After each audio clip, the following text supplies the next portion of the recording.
As an organism, you're flawed. You're constantly riddled with disease, your brain isn't as quick as you'd like it to be, and you, even at your hypothetical best, cannot run faster than any car. There are those of us who excel in our niche, explosive runners like Usain Bolt, or great minds like Stephen Hawking for example. But the peaks reached by these select few humans is a combination of the genetic lottery and lifelong dedication.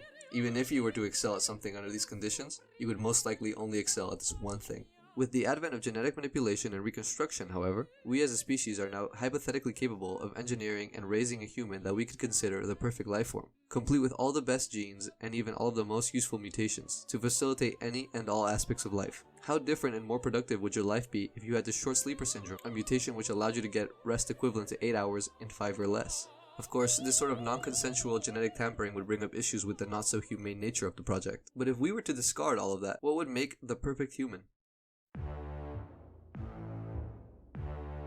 Starting out, when defining what base characteristics our human, let's call them GP, should have, it's important to differentiate between which characteristics are objectively important, for example height, and which aren't, like gender and race. While citing something like gender as unimportant might seem ignorant, the reality is that the differences in gender can be overridden with simple genetic mutations. Using sport as an example, we see that men have an easier time building muscle compared to women, which is due to their higher levels of myostatin inhibitors. Myostatin, in simple terms, is a protein present in all humans that is responsible for inhibiting and slowing down muscle growth. When we inhibit this protein, our body generates greater and faster muscle growth. After hearing this, you might say, well, why wouldn't a male be a better fit for optimal performance? Well, the reason gender wouldn't matter in this case is because our tailor-made human would be equipped with a genetic mutation known as myostatin deficiency, a disorder which, due to a lack of myostatin, would cause rapid and effective muscle growth, completely independent of gender. In this same way, this style of genetic tampering combined with various other mutations would cause anything that elevates one gender or race over the others to be made obsolete. On the other side of the spectrum from gender and race, the height, build, and proportions of GP are actually very important. Statistically, affectation rates of numerous diseases and alterations have been linked to height, such as how people who are shorter than 5 foot 3 inches have about a 50% greater chance to contract coronary heart disease compared with those who are 5 foot 8 inches or taller. Similarly, taller people are less likely to get strokes, and in a study of more than 500 people, results showed that men who are about 5 foot 11 inches or taller are almost 60% less likely to have Alzheimer's disease than those who are about 5 foot 7 inches or shorter. Being tall isn't all sunshines and rainbows, however, since taller people have issues such as an increased risk of peripheral neuropathy as well as skin and bone infections. Knowing that being tall is important but can be detrimental in excess, the optimal height for GP would be in the range of 6'1" to 6'3", or between 185 to 190 centimeters. To accompany this height, GP needs to sustain what is considered as the optimal BMI, since being over or underweight brings its own slew of problems. For a person between 6'1" and 6'3", the optimal BMI would sit on the upper end between 170 and 190 pounds to create a muscular and well-balanced frame. If at some point in the future we ever have the ability to carry out safe, interspecies genetic transplants, one of the most pressing genes to adopt would be the amazing limb regeneration possessed by axolotls. According to a 2019 study regarding the animal's regenerative abilities, quote, "The axolotl is a Urodel amphibian endowed with remarkable and regenerative capabilities, manifested in scarless wound healing and restoration of amputated limbs. Axolotls can also faithfully regenerate several organs beside their limbs. If GP was to be in possession of a regenerative ability of this caliber, be that of the axolotl or any other organism, they would become invulnerable and resistant to most of the natural dangers our world has to offer."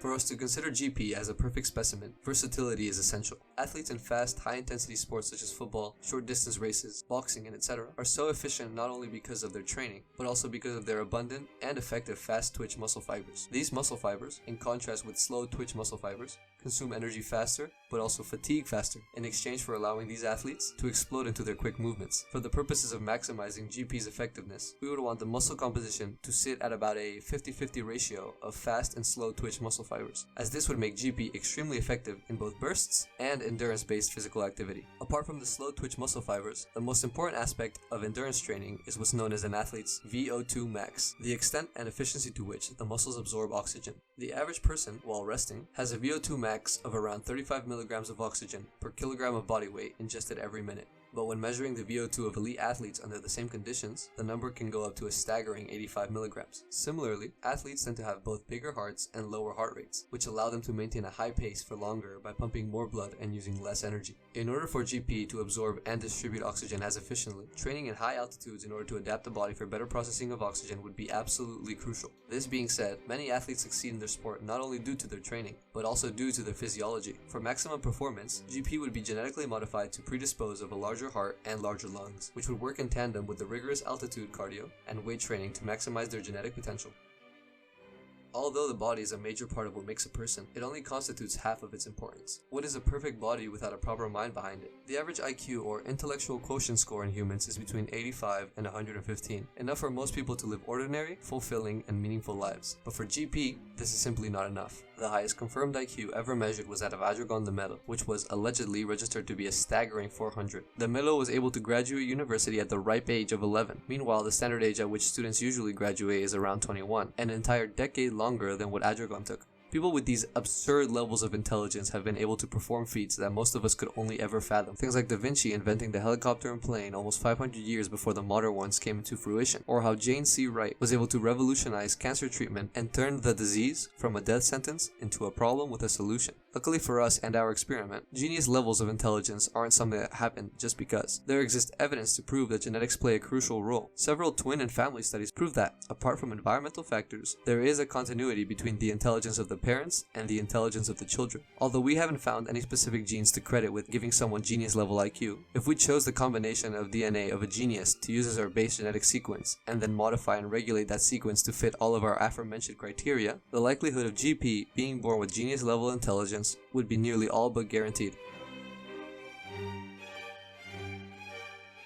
Although one might think that super athletes and mega geniuses would have absolutely nothing to worry about due to their incredible gifts and talents, we unfortunately very often see our greatest minds descend into insanity. Bobby Fischer, one of history's greatest chess minds, developed intense psychosis and depression, seemingly from the pressure he put on himself. Similarly, near the end of Nikola Tesla's life, he became paranoid of others, was attempting to build a so-called death beam, able to make energy from thin air and shoot down 100 airplanes at once, and claimed to be able to telepathically communicate with pigeons. As the famous quote from Aristotle goes, "There is no genius without a touch of madness." So how can we stop one's mind from becoming its wielder's own destruction? A common theme with all the stories of geniuses gone insane is that of loneliness and isolation. Maybe because of themselves or the perception that society had of them, many of these gifted people ended up alone. Although GP would be the perfect specimen, they wouldn't be immune to psychological needs such as social interaction, and thus the assimilation of GP to a good social environment would be crucial. Similarly, we would need to grant GP the space and freedom of expression. If we lock someone into a role and a fixed state for their entire life, it would end in destruction, no matter how perfect or stable the person.